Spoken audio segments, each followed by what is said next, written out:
S H کے production کے ناظرین السلام علیکم۔ ناظرین، تو آج جو ہمارا موضوع ہے وہ ہے برقع خان۔ یکم رجب 660 ہجری کو چنگیز خان کے پوتے برقع خان نے اپنے اور اپنی قوم کے مشرف با اسلام ہونے کا اعلان کرتے ہوئے ایک خط لکھ کر مصر کے سلطان رکن الدین بیبرس کو یہ اطلاع دی۔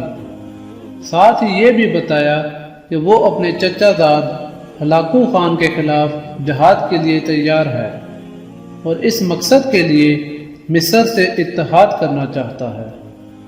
سلطان بیبرس نے یہ پیشکش بخوشی قبول کرتے ہوئے ائمہ حرمین شریفین کو برقع خان کے لیے دعاؤں کا حکم لکھ بھیجا۔ تمام شہروں میں بھی فرمان بھیجا گیا کہ جمعے کے خطبے میں خلیفہ اور سلطان کے بعد برقع خان کے لیے دعا کی جائے۔ برقع خان کی سلطنت قفقاز کے کوہساروں سے بلغاریہ کی حدود تک وسیع تھی۔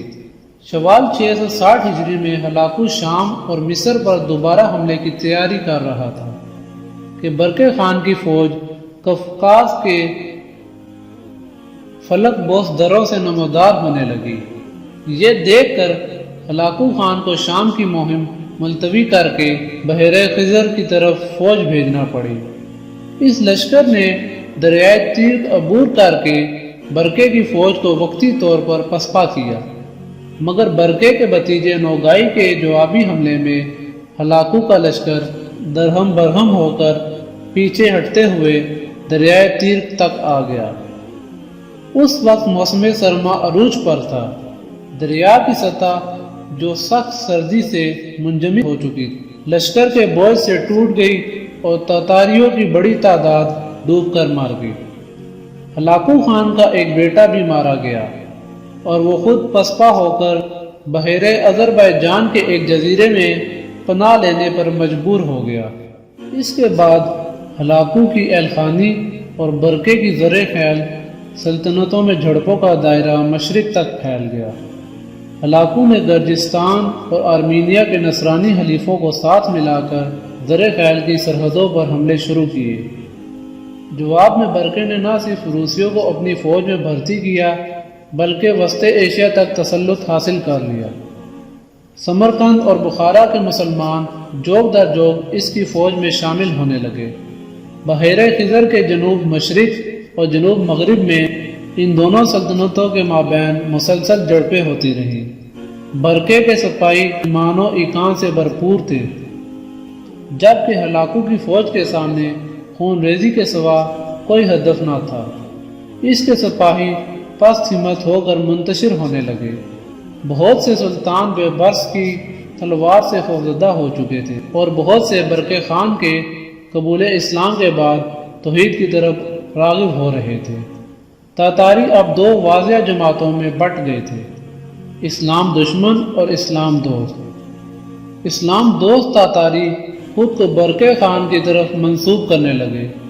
ان میں جو شامی سرحدوں کے آس پاس تھے، انہیں برقع خان کی دور دراز مملکت کی بجائے مصر جانا بہتر محسوس ہوا، چنانچہ ہزاروں تاتاری مصر کی طرف منتقل ہو گئے۔ سلطان کو اطلاع ملی تو تمام شہروں کے گورنروں کو حکم دیا کہ ان کی پوری طرح مہمانی اور دلجوئی کی جائے اور زیادہ سفر دے کر مصر بھیج دیا جائے۔ کچھ دنوں میں تاتاریوں کے کئی گروہ مصر پہنچے اور سلطان سے امان طلب کی۔ یہ تاریخ میں پہلا موقع تھا کہ تاتاری کسی غیر قوم سے امان مانگ رہے تھے، ورنہ اس سے پہلے ان کے ہاں ایسی کوئی مثال نہ تھی۔ وہ صرف مارنا یا مرنا جانتے تھے۔ سلطان نے ان کی بہت بڑی ضیافت کی، انعام و اکرام سے نوازا اور رہائشیں دی۔ ان کی بڑی تعداد مشرف با اسلام ہو گئی۔ اس طرح ایک شفاق فاتحہ قوم اسلام کی مفتوح ہو گئی۔ علامہ اقبال نے تاتاری منگولوں کو فتنہ تاتار کا نام دیتے ہوئے اور برقع خان کے مسلمان ہونے پر یہ شعر لکھا: ہے عیاں فتنہ تاتار کے افسانے سے، پاسباں مل گئے کعبے کو صنم خانے سے۔ ناظرین، امید کرتا ہوں میری یہ ویڈیو آپ کو اچھی لگی ہوگی، تو اس کو لائک کریں، شیئر کریں اور میرے چینل کو سبسکرائب کریں۔ ملتے ہیں نیکسٹ ویڈیو میں۔ اللہ حافظ۔